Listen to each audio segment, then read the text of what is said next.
Stabilise. Et en même temps, il y a des tours opérateurs, enfin, il y a des groupes organisés pour vous expliquer que c'était là le fameux attentat. Est-ce que c'est pas un peu étrange comme mélange?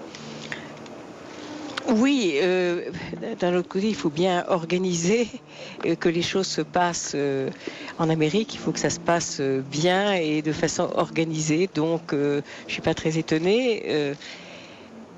Malheureusement, il y a toujours une part de voyeurisme dans ce genre de situation. Les gens viennent voir, on ne sait pas très bien pourquoi. Pas tous, bien sûr, mais il peut y avoir simplement, c'est un site touristique comme un autre, peut-être pour certains. Mais je pense que tous ceux qui viennent, même sans savoir très bien pourquoi ils viennent, doivent être touchés en profondeur par la vue de ce site encore en chantier.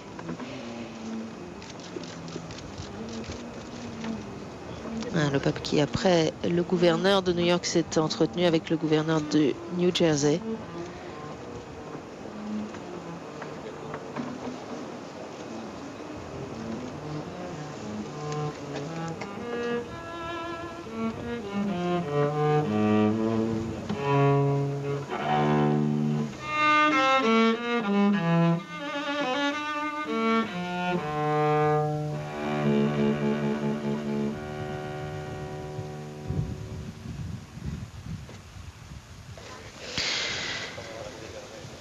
Et voilà donc au terme de ce moment de prière très intense de Benoît XVI, venu manifester sa compassion à l'Amérique victime de la violence, mais venu aussi manifester sa certitude que la prière est plus forte que le mal qui s'est exprimé en ce lieu et que par la prière, on peut le surmonter. Benoît XVI qui va maintenant quitter Ground Zero.